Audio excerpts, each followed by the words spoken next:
Some Muslims think that music and dancing are haram and should be forgiven, not forgiven, wrong word, Freudian slip, forbidden, haram, that it's forbidden. So if I were to say, music, forbidden, haram, that is just bonkers. Now some people are going to find that extremely offensive, aren't they? Have I offended sensibilities? Do I have the right to say that? Hello, welcome to my YouTube channel. Hope you are feeling good. Today we'll be checking out a video by Douglas Murray titled, "Do We Have the Right to Offend?"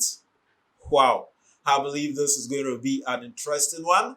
Let's start with the video. Go. And these are what some Muslims do in response to that. That's not a lie. That's just a statement of fact. The most important social freedoms and advances have been brought about by people who cause. The most important social freedoms and advances have been brought about by people who caused great offence in their time. Galileo, Charles Darwin, they caused offence to the church because they spoke out against the church orthodoxy. The first people who spoke out against slavery caused great offence. Those who denounced the church and the way the church supported slavery, they were denounced and condemned for causing offence. Is there anything I could say that would offend you? Well, there may be plenty of things you can say, but you have the right to say them, providing you don't incite violence against other human beings. But how do we not legislate is the wrong word, but how do we make sure that people don't cross that line? Because it's a very grey area, isn't it? Miriam, you wanted to come back in. Well, I mean, I was going to say, there are certainly things that are offensive, but do we need to offend people by saying them? I mean, there's a way of saying things. We can discuss the institution of the monarchy in this country without insulting the Queen. It therefore makes it perfectly reasonable and possible to discuss, I think, the tenets and beliefs of any other religion without insulting sensibilities. So insulting sensibilities, that's interesting. Without insulting sensibilities. Okay, some Muslims think that music and dancing are haram and should be forgiven, not forgiven, wrong word, Freudian slip, forbidden, haram, that it's forbidden. So if I were to say, music, forbidden, haram, that is just bonkers. Now some people are going to find that extremely offensive, aren't they? Have I offended sensibilities? Do I have the right to say that? I think if people that are used to having debates within the interfaith debates are pretty familiar with the codes and practices of different religions and understand where those boundaries lie. And certainly that would not be one of those boundaries. But there are certain things that even people with no religion would find offensive. If I was to come on TV and start insulting, you know, I mean, I hate to be crass, but your mother, that would be extremely offensive. Now, we feel as strongly about our mothers as we do about the Prophet Muhammad. That doesn't mean you can't discuss what he says, the message he brings. People in this country put up with being offended. Walking down the street, you get offended. There's somebody wearing something you don't like, or you get offended. It's part of being grown up. It's just accepting the fact that you get your feelings trodden upon. Does it mean you have to deliberately tread on people's feelings? No, not necessarily. Exactly. But what you cannot do is to ring-fence one ideology through fear, intimidation, or anything else, and that is what we see happening. That's what Ben Ellsworth is saying. Richard Dawkins, Professor, you've obviously, I mean, a lot of people have taken offence at some of the things that you've written. You know, they feel personally offended because they feel that their faith, which is so dear to them, and their belief, which they cherish, has, you know, you're criticising it. Do you think about that? I don't go out of my way to offend. No, but do you think about the possible consequences? If people are offended, then they may argue against me. All I use is words. There's a radical distinction between using words and violence, and incitement to violence. The Salman Rushdie affair brings this out. Salman Rushdie simply wrote a book. That's what he did. He wrote a book. He was threatened with death. He was threatened with death by baying crowds in this country. People burned his books. They demanded the death penalty. And some leading parliamentarians suggested that the paperback shouldn't come out. Some leading parliamentarians, some leading clergymen, some leading bishops sided with the Ayatollah Khomeini rather than sided with this very distinguished novelist who did no more than put words on paper. That is a radical distinction. Can I let Miriam come back in? She may discuss this with you, I do sort of feel like we're talking about issues in a vacuum here. I mean, you're talking about the fatwa against Salman Rushdie. Are we forgetting that we're talking about Khomeini? Are we forgetting that we're talking about the 1979 revolution and the context in which that was occurring? And similarly, when we talk about, you know, the reaction, the highly unacceptable, violent reaction of some Muslims, I would like to add, had to films like Geert Wilders' films and Van Gogh's film, etc., you know, we're almost talking like it's completely decontextualized. It's not happening in a vacuum. Okay. Muslims around the world feel victimized. You're completely wrong.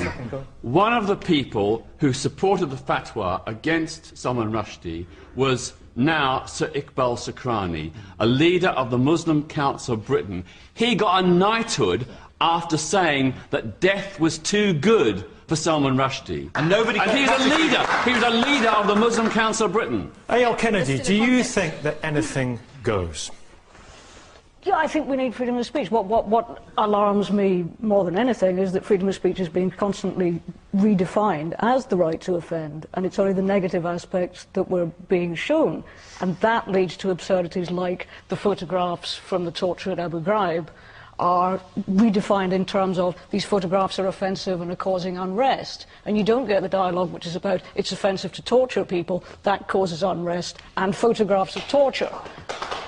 And you have this absurd situation where the more true something is, and we are quite often talking about questions of belief and questions of factual, provable truth, the more true something is, the more offensive it will be. So, for example, you can't, or you would want to watch putting an article into a newspaper about a corporation because it would offend the corporation. And if it's true, you would want to be even more careful because it would impact even more on the share price. So this whole kind of right to offend seems to prevent truth from appearing now. And what was so interesting in our earlier debate was we had a Christian evangelical who was, we have to admit, pretty offensive if you were gay, and yet Richard didn't think that that was allowed. So we are not allowed, you know, we are allowed to have Muslims feel offended, but not Christians. I didn't say she shouldn't speak. Richard, you said that she was Christina, allow Richard to come back. Offensive. I didn't say she shouldn't speak. Of course she's free to speak. I simply said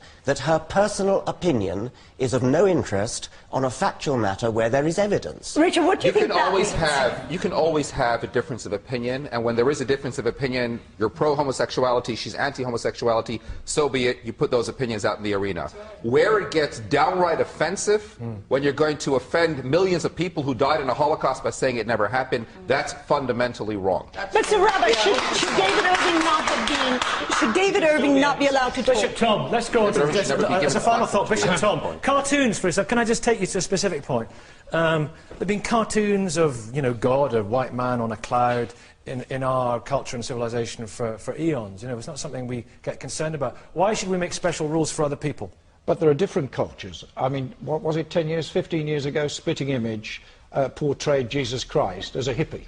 We weren't terribly pleased about it, but we live with that culture. The Muslim community in this country said, he's one of our prophets. You don't denigrate our prophet. The Life of Brian was a similar kerfuffle, wasn't it? Now, actually, that was a very interesting kind of meeting of different cultures, different habits. And if we're going to share one country, and if we're going to have social cohesion, we've got to respect one another and think before we act. Britain is one of the most... I have not got the freedom here now to shout fire, because if I do... A lot of people you would. You do have the right. If it's on fire, you should shout fire. Yes, but if it's not on fire, you don't shout fire. There's a limit to fire. So we have to watch our P's and Q's. We have to watch about shouting fire in the public arena if that is going to damage our social cohesion. Britain is one of the most multicultural, multi-faith countries in the world, and it's just not possible to carry on in a way you don't offend anyone. The answer is we don't have the right not to be offended, any of us. Thank you all very much indeed. Wow. What an interesting debate. You can tell it was a little bit heated just by the title.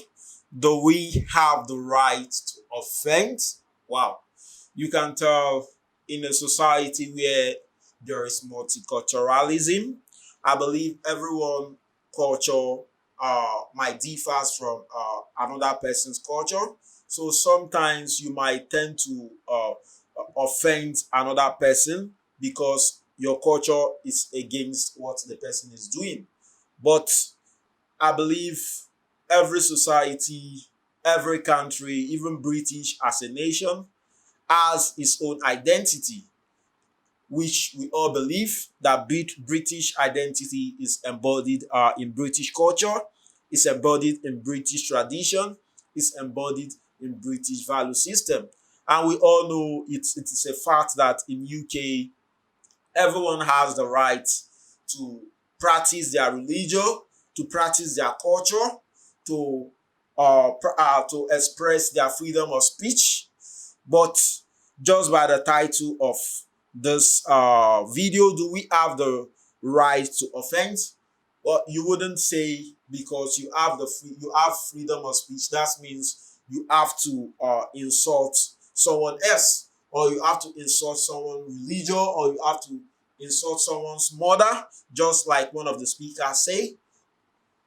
But you have the right to critique some certain things which you don't really accept, The fact that you are living in a society, you are living in a country, you are living in UK, you don't have the right not to be offended, because one way or the other, someone might say something that will offend you. So you living in a community, living in a society, even living in a place whereby there is 2, 3, or 4, or 5, or 6 people, there is no way you won't be offended. So you don't have the right not to be offended. And you don't also have the right to resort to violence because someone say something you are not okay with, or something that you feel is against your own culture, is against your religion, is against your background, because and you tend to hurt the person. I feel that is totally wrong. And when someone says something that you are not okay with, I believe you have the right to challenge the person in a dialogue whereby you try to address the issue. You don't have to resort to violence. And just like the example they gave about the incident of Samuel Rushdie, I believe that is totally unacceptable. I believe what happened is totally unacceptable, because someone is trying to express his freedom of speech by writing a novel, and you feel offended by that. You went to the extent of murdering the person. I believe that is totally wrong. And we all know Douglas Murray always talk about this, that the major problem we're having right now in UK, in British, is the problem of Islamic fundamentalists, the problem of Islamic extremism. People tend to be offended when they are not supposed to be offended, just because someone is trying to express his freedom of speech, freedom of expression, then you tend to be offended. The fact that you are living in a society, you have no right not to be offended. And when someone says something you are not okay with, instead of you calling it an hate speech, or instead of you resorting to violence, there are better ways to address such issue. And the best way to address such issue is to engage in a dialogue with a person in order to gain understanding, instead of resorting to violence or killing the person. I feel that is totally wrong. That is totally unacceptable. And I, for one, I believe that if we are to restrict people's freedom of speech, it will be very difficult for us to find truth in the society, because a lot of people will be afraid to say the truth in certain issues, in certain matters, because they feel when they say the truth, the next thing they will see, they will get a gun pointed at their head. People will be afraid to say the truth. That's the reason why Douglas Murray and every other speaker present here is trying to protect the right for everyone to be able to express their freedom of speech. I believe is very necessary in the society. When people rights are trampled upon, they find it difficult to be able to say the truth, because they feel when they voice out their opinion, they are going to be killed. So I feel a society should be a good society should be the type of society where everyone is able to express their own opinion. Everyone is able to express their own freedom of speech without being afraid that they are going to be killed, being afraid that someone is going to call it an hate speech. So I feel everyone have the right to express their freedom. And the clash of different ideas can bring better solution to different problems. So There is no need for you to be offended. There's no need for you to resort to violence because someone is trying to express his freedom of speech. So I've really learned a lot listening to every one of the speakers, listening to Douglas Murray. And one of the major problems Douglas Murray always talk about that is trying to stop people from expressing their freedom of speech is because of the problem of Islamic fundamentalism, the problem of Islamic extremism. I believe British as a nation has its own identity, which is rooted in their culture, rooted in their tradition, rooted in their value system. So you come into a country to practice your culture, to practice your belief, to practice your religion, to practice your values. There's the need for you to be able to accept the people's culture, accept the people's tradition. You don't need to come into a country with your own imported culture, with your own imported tradition and try to impose it on the people. I feel that is totally wrong. It's up to you to be able to adjust yourself to accommodate the country's culture, to accommodate the country's tradition, to accommodate the country's belief. You don't have to resort to violence because someone is trying to express his freedom of speech. That is totally wrong. I've really learned a lot listening to every one of the speakers because they really contribute. And I've also learned a lot listening to Douglas Murray as well. We can tell Douglas is someone that always stands for the truth. He's always very sincere, always very honest. He's not afraid to say the truth. So let's keep the conversation rolling. Keep your comments coming. Don't forget to click on the subscribe button, click on the like button. Do have a nice day. Yeah.